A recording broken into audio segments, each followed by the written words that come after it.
Oturun lütfen.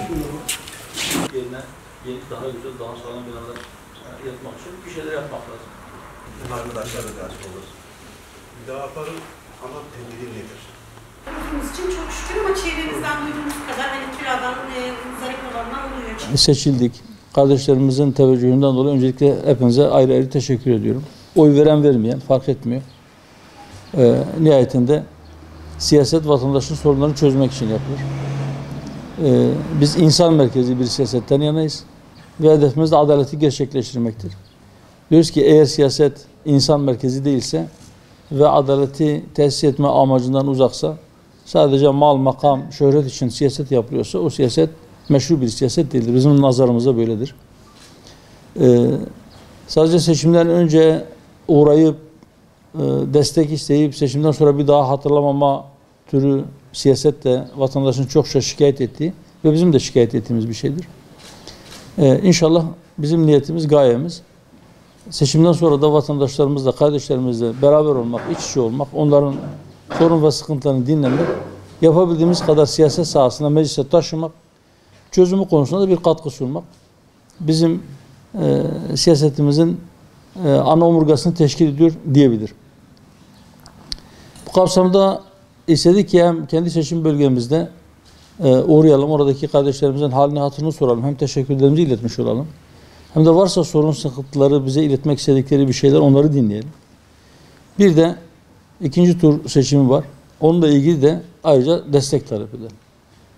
Yani bu ziyaretimizin amacını şu üç ana başlık altında toplayabiliriz. Şimdi kirayla ilgili aslında yani onu durdurma konusunda ya da onu sınırlama konusunda işin hukuki boyutu, evet aldılar, işin hukuki boyutu da epey bir tartışılıyor. Şimdi bir yandan ev sahibi diyor ki ben daha önce bir daireyi mesela ben 500 bin alabiliyordum, şimdi 5 milyon olmuş.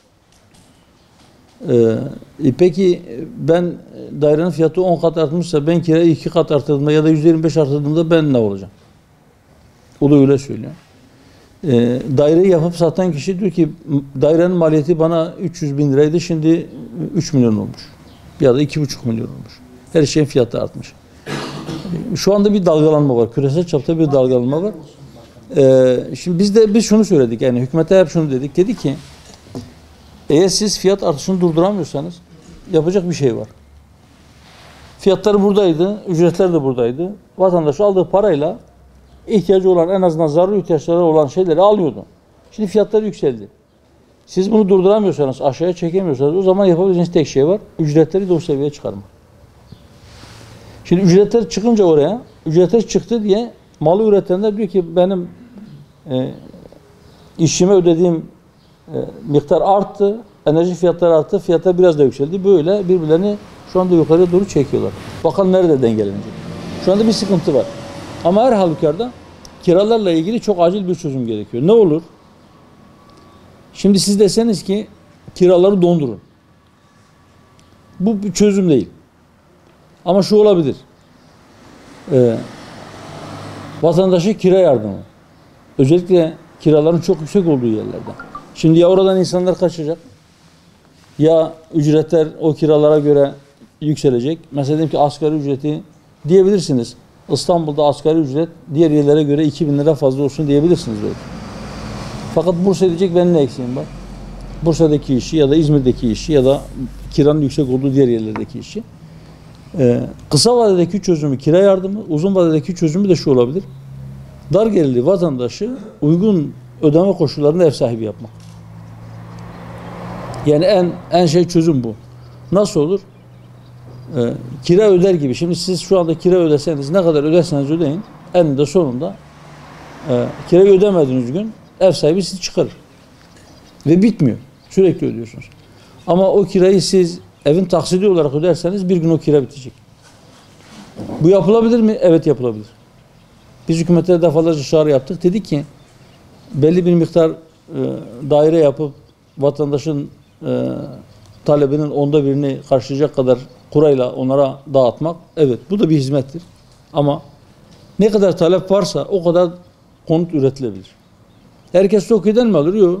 Herkes TOKİ'den almıyor. Birileri diyor ki ben Boğaz'a nazır bir yerde alacağım ya da gidip dağın başında yayla evi yapacağım. Gitsin yapsın kendini. Ama kendi imkanlarıyla ev yapamayacak vatandaşa TOKİ marifetiyle uygun şartlarda ödeme koşullarıyla sosyal devlet olman gereği onları ev sahibi yapmak en uygun çözümdür bizim için. Bizim önerdiğimiz çözüm budur. Bu fiyat artışlarının önemli bir kısmı aslında sadece ekonomik gerekçelerle değil. Mesela hatırlayalım, bu pandemi döneminde piyasaya çok para girdi. Bazı insanlar kapanmadan dolayı çalışamadığı için onlara destek verildi. Sadece Türkiye'de mi? Hayır. Küresel çapta. Bütün dünya bunu yaptı. Sadece Amerika'da 3 trilyon dolar para basıldı. Karşılıksız. Bu karşılıksız para basma ve o paranın piyasaya girmesiyle fiyatlar kımıldadı. Yukarıya doğru çıktı. Bir de şundan dolayı fiyatlar yukarıya doğru çıktı. Bazı yerlerde üretim azaldı. Yani piyasadaki mal azaldı. Tedarik zincirleri kırıldı. Ondan dolayı da fiyatlar biraz yukarıya çıktı. Sonra pandemi bitince bu sefer bir talep patlaması yaşandı. Yetişmedi. Üstüne bir enerji krizi. Çin mesela yüzlerce gemi siparişi verdi. Sipariş edilen malları yetiştirebilmek için, gemi bulamıyordu nakledebilmek için. Bir konteyneri Çin'den mesela İstanbul'a getirmenin bedeli daha önce 2.600 dolarken 15-16 bin dolara kadar çıktı. Dolar da ikiye katlandı. Şimdi o zaman öyle bir şey oldu. Sonra aşağıya düştü fiyatlar. Mesela benzin bir ara 34 liraya falan çıktı. Şimdi indi 20 liranın altına. Fakat fiyatlar öyle ki sadece tek yönde gidiyor. Yukarıya doğru gidiyor. Onu artıracak sebepler olduğunda yukarıya doğru gidiyor.